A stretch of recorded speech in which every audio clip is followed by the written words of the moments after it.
Salut bien-aimés dans le Seigneur, que le Père soit glorifié. Voilà, c'est toujours pour moi votre frère. Comme d'habitude, un grand plaisir de venir vous parler. Donc avant de commencer, je dois d'abord dire toute la gloire au Dieu véritable. Donc Père, que ton nom soit sanctifié, que ton règne vienne. C'est à toi que je donne toute la gloire. Que ton règne finalement vienne sur cette terre des hommes comme il est déjà installé dans les cieux. Je te remercie car c'est toi qui contrôles mon être, le temps, le mouvement, la circonstance, l'instant et le moment. Que la gloire te revienne. Je dis aussi un double honneur à la personne du Christ préméné de toute la création, le Seigneur et le Sauveur d'Israël. Donc toi, frère, sœur, partout où tu es, qui prendra le temps de m'écouter, que le Père te bénisse, qu'il te sanctifie, corps, âme et esprit, et que ton être tout entier soit gardé irrépréhensible jusqu'à l'avènement du Christ de Dieu, le premier-né de toute la création, car il revient bientôt. Donc, comme vous pouvez voir le titre de ce petit partage de cette vidéo, le mystère des paroles méchantes et rudes du Christ. Paroles méchantes et rudes. Donc, nous allons rentrer dans le mystère des langages méchants, de la rudesse dans les propos du Christ quand il parlait. Parce que vous savez qu'il est écrit, comme le sage le dit dans le livre des Proverbes au chapitre 19 du verset 2, que quand vous manquez d'intelligence, vous manquez de savoir, vous manquez de connaissance, cela n'est bon pour personne. Et un autre sage dit dans le livre du Siracide au chapitre 6 à partir du verset 33, si tu prêtes ton oreille, donc je te demande de prêter ton oreille, tu vas apprendre. Si tu aimes à écouter, tu deviendras intelligent. Quelqu'un est-il sage? Attache-toi à lui. Écoute volontiers tout discours sur Dieu et que les maximes de la sagesse ne s'éloignent pas de toi. Donc, je viens encore, je vous ramène un discours sur Dieu. Mais le sage vous dit, écoutez tout discours sur Dieu avec beaucoup de volonté et vous allez apprendre. Donc, nous allons parler du mystère des paroles méchantes et rudes du Christ premier-né. Parce que le Christ que on vous a présenté dans le christianisme, où on fait un portrait du Christ, il a toujours des belles paroles, les paroles douces, qui réconfortent, qui apaisent, qui caressent. Donc nous allons aller dans les Écritures et à la lumière des Écritures, vous allez à la fin savoir si vous avez dans le christianisme actuel vraiment connu le véritable Christ. J'ai déjà fait des vidéos dans le passé où je vous dis, vous voyez votre Dieu qu'on vous a présenté dans le christianisme qui est tout bon, tout est bien chez lui là. C'est un faux Dieu. Si vous adorez un Dieu dans le christianisme où il est tout bon, on vous a présenté un faux Dieu. Voilà. Et de la même façon, vous allez voir une face du Christ selon la lumière des Écritures qu'on vous a jamais présenté, dans le christianisme actuel. Parce que j'ai pas peur, je ne mâche pas les mots. Vous voyez, le christianisme actuel, ce n'est que de l'usurpation, ce n'est que du paganisme, c'est de la blague, c'est de l'arnaque et spirituelle et intellectuelle. Parce que ce Christ lui-même, quand il est venu dans cette réalité corrompue et corruptible, il dit dans Jean 8, 32, vous allez connaître la vérité et cette vérité fera de vous des hommes libres. Vous voyez, j'avais vu un post sur Facebook qui m'a vraiment fait rire, sur, je pense, un site congolais, où on dit, vous voyez, quand une femme, quand déjà vous voyez, une femme commence à mettre des posts sur sa page Facebook en disant, oui, Jésus c'est mon véritable amour, vous devrez déjà comprendre que quelque part dans son couple là, ça va pas. Et quand elle dit, ah, Jésus est tout pour moi, ah là c'est gâté. Et finalement quand elle dit, l'amour de Jésus ne me trahira jamais, sachez déjà que l'homme a déjà trempé. Donc voilà, j'ai vu ça, j'ai trouvé ça marrant, mais c'est quelque chose qui traduit une certaine réalité. Parce que dans le christianisme actuel, Jésus là-bas il est présenté quelqu'un qui est tout bon, voilà, il a seulement les belles paroles, quand il parle aux gens, il vient, vous voyez, cet esprit de la féminité, on a pris tous les hommes, ok, cet esprit-là qui commence à féminiser les hommes, vous voyez les prêtres catholiques, ok, il vient, il parle comme ça, ah, que le Seigneur soit, voilà, vous voyez, selon vous, le Christ de Dieu, il était comme les prêtres catholiques qui viennent comme ça, voilà, il parle doucement, oui, ma soeur, c'est pour cela, vous voyez, quand les gens, ils viennent, vous parlez des histoires de Dieu, ils viennent, bien-aimé dans le Seigneur, Dieu t'aime, il faut seulement croire, vous voyez les hommes qui viennent, ils viennent avec des voix douces comme ça, ils sont possédés par cet esprit de l'homosexualité, ils viennent, ils ont une voix qui caresse. Et c'est comme ça que vous pensez que le Christ parlait aux gens. Donc nous allons aller dans les Écritures pour vous démontrer à la lumière des Écritures comment ce Christ de Dieu-là s'adressait aux gens. On va parler du mystère de ces paroles méchantes et rudes. Paroles méchantes et rudes. Parce que, vous voyez, comme vous avez une image de ce Christ de Dieu, ok, nous allons aller dans les Écritures. Ok. Premièrement, prenez vos Bibles, vous allez apprendre quelque chose aujourd'hui par la volonté du Père. 2 Corinthiens, chapitre 11. 2 Corinthiens, chapitre 11. Je commence avec la version de la Bible des peuples. Là-bas, il est écrit, voilà qu'on vient vous prêcher un Jésus différent de celui que nous vous avons prêché. On vous fait prendre un esprit que vous n'aviez pas reçu et un évangile qui n'est pas celui que vous aviez accepté.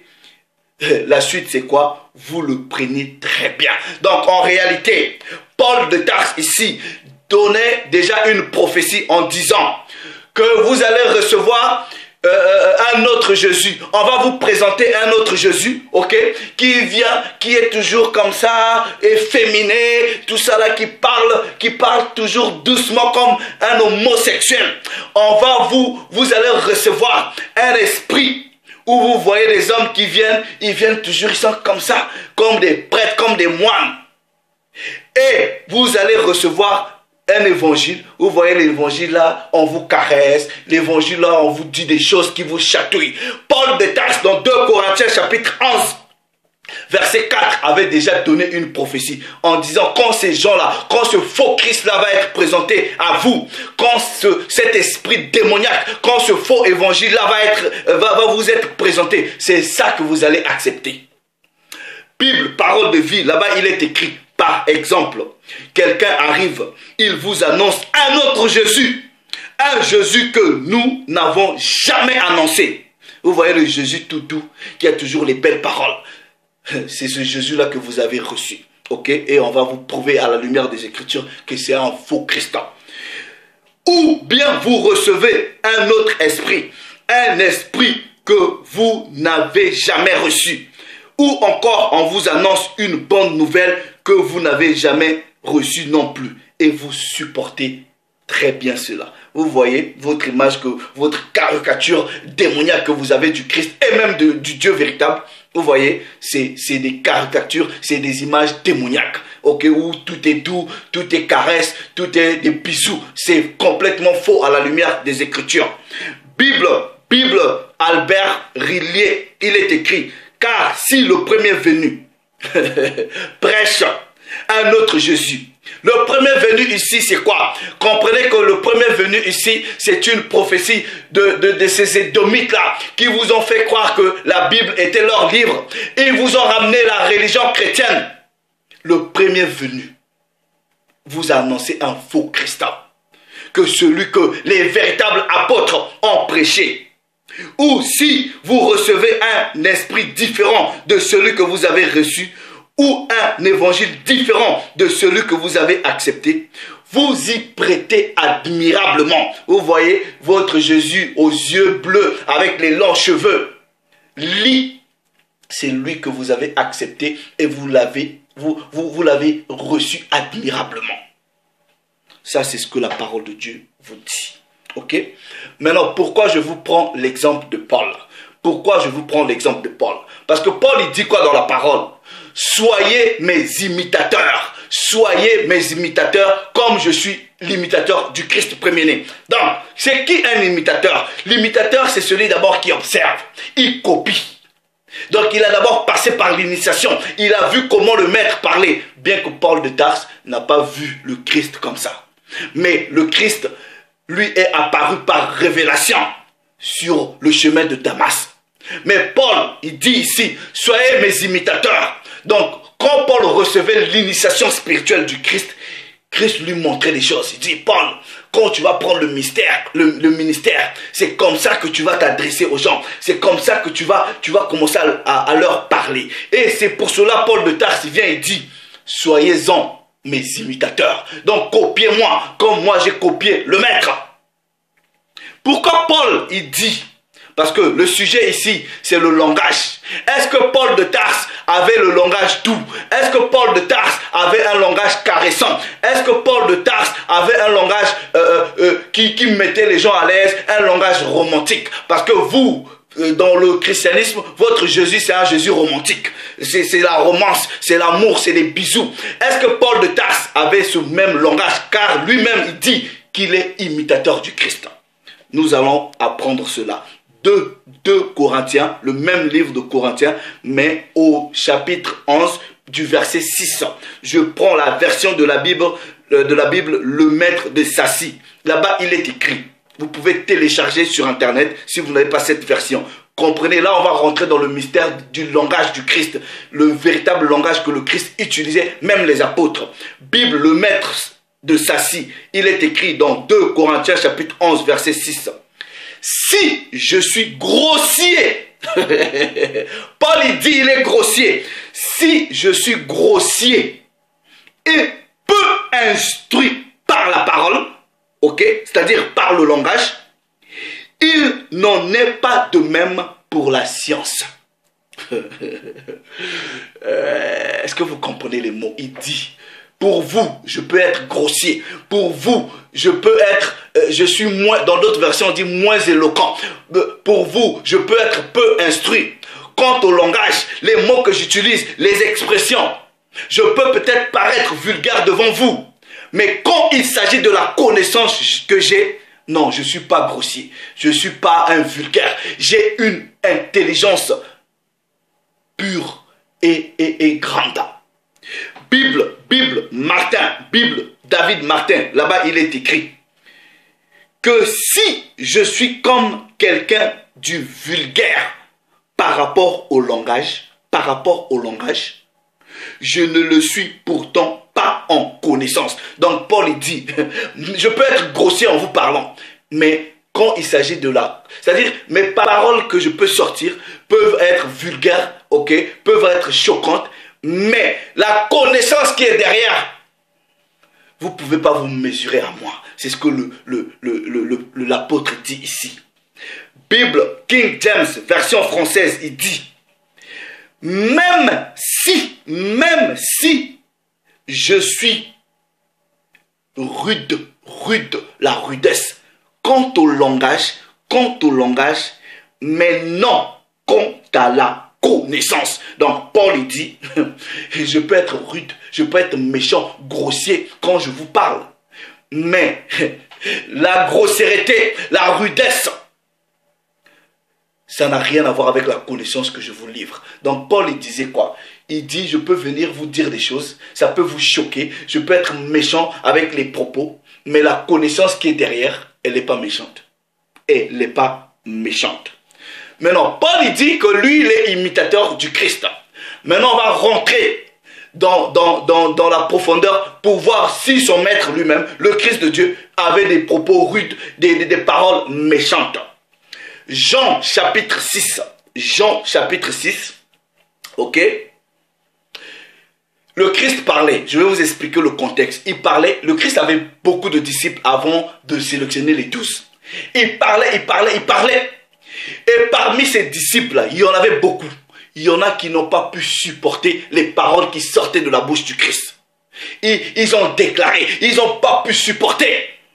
C'est pour cela, dans Jean chapitre 6, du verset 60, la version de la Bible des peuples, il est écrit, après l'avoir entendu, bon nombre de ses disciples dirent, ce langage est dur à accepter. Qui voudra l'écouter? Point d'interrogation. Et quand vous lisez la suite, ils ont fui. Vous pouvez lire la suite. Traduction de la Bible, traduction du Monde Nouveau. Là-bas, il est écrit, Jean chapitre 6, verset 60. Beaucoup de ses disciples, donc, quand ils entendirent cela, dirent, ce langage est choquant pour l'écouter. Le langage, c'est quoi? C'est les paroles, c'est les propos. Ce langage est choquant. Ça, c'est les gens, la réaction des gens quand le Christ parlait. Ils disent, ouf! Oh non, non, comment il peut dire des paroles comme ça? C'est choquant, c'est rude, c'est méchant! Qui peut écouter cela? Bible en français courant, Jean chapitre 6, verset 60. Après avoir entendu Jésus, beaucoup de ses disciples dirent, là, il exagère.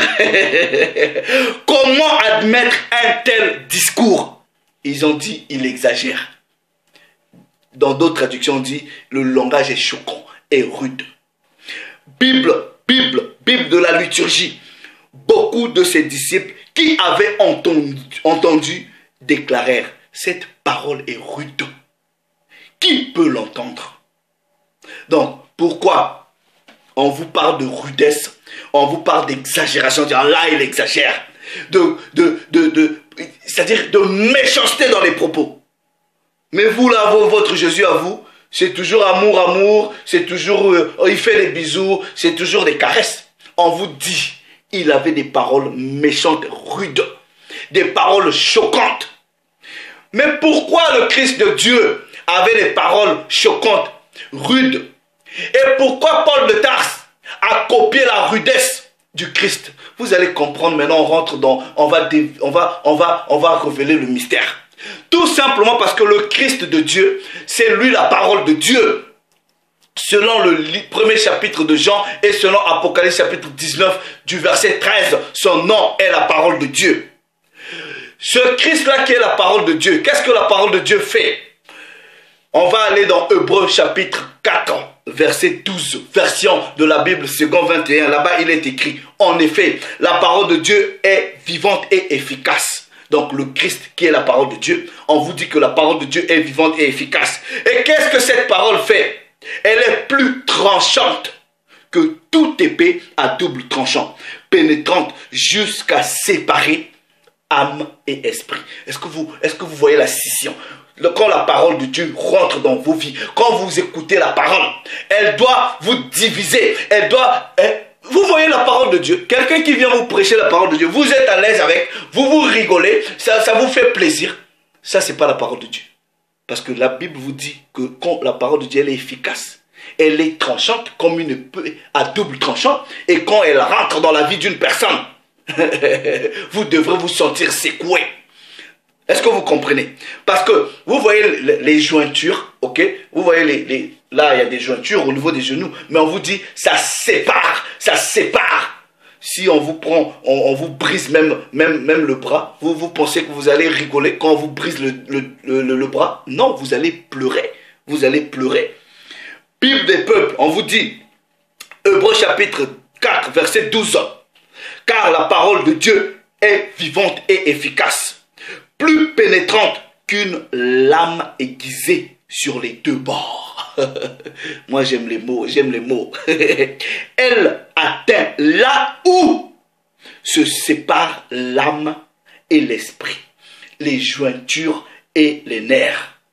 Elle fait le discernement des désirs et des intentions les plus secrètes. Donc, vous voyez le Christ. Quand on vous présente un Christ qui vient, vous pensez que quand le Christ de Dieu partait prêcher la parole, il venait, il dit, que le Seigneur soit avec vous. Et il répondait, et avec votre esprit, nous allons lire le livre d'Ésaïe. L'esprit du Seigneur est avec moi. Il m'a... Ouais, sérieusement? Non, non, non. Vous voyez le Christ, quand il parlait à des multitudes, vous pouvez parler avec 3000 personnes, vous avez une voix comme un efféminé. Non, il gueulait. C'est pour cela Ésaïe dit dans Ésaïe chapitre 58 du premier verset, crie à plein gosier, ne te retiens pas. Ne te retiens pas. Parce que les vrais disciples, le Christ lui-même quand il parlait à des multitudes, il n'avait pas une voix efféminée. Ses paroles n'étaient pas tout amour. Non. C'était les paroles, quand ça rentrait dans la vie d'une personne, ça devrait briser la personne. Paul il dit, je peux être méchant, rude, grossier, vulgaire à la parole, mais la connaissance qui est derrière ce que je raconte, c'est de la haute intelligence.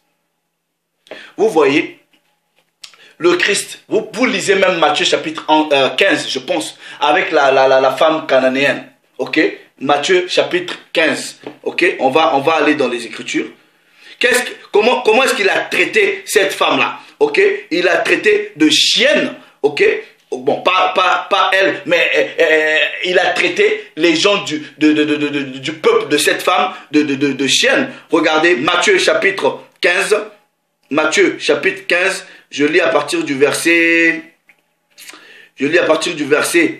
29. Non, à partir du verset 27, ok? Lisez Matthieu chapitre 15 au début pour bien comprendre le contexte de l'histoire. Matthieu chapitre 15, à partir du verset 27, il est écrit dans la version de la Bible, Louis II 19, 10. Oui, Seigneur, dit-elle là. Mais les petits chiens mangent les miettes qui tombent de la table de leur maître. Pourquoi? Parce que dans le verset 26, le Christ lui dit, ok, je commence même à partir du verset 25. Mais elle vient se prosterner devant lui, disant, Seigneur, secours-moi. Regardez la réponse du Christ.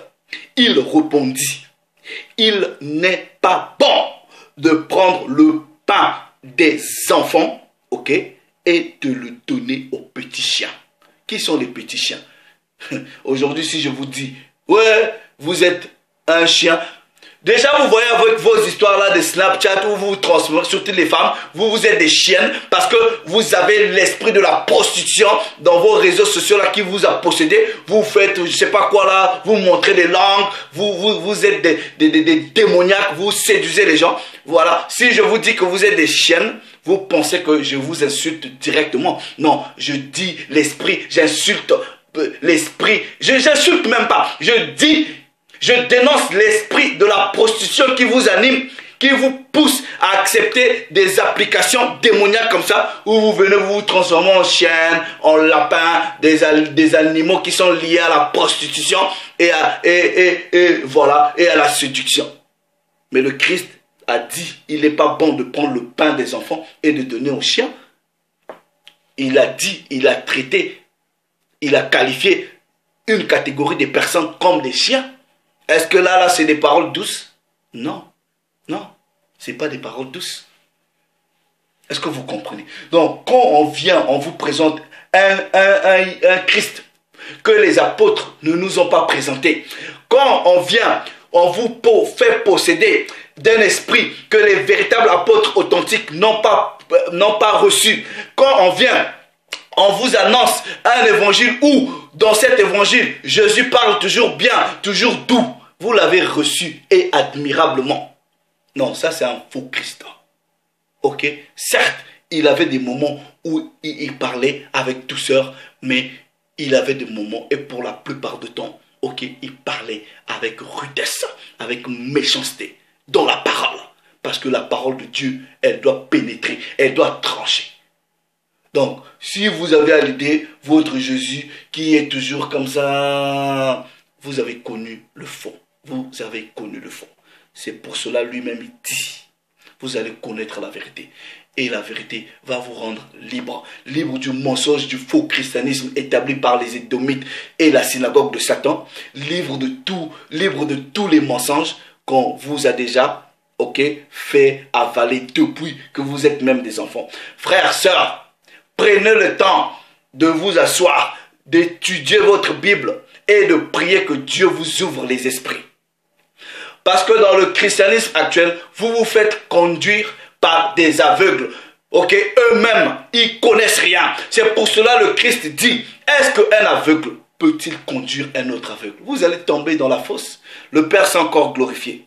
Le Père s'est encore glorifié. Ce Christ-là, le véritable Fils de Dieu, le premier-né de toute la création, avait des paroles méchantes et rudes. Voilà, le Père s'est encore glorifié. Salut les amis.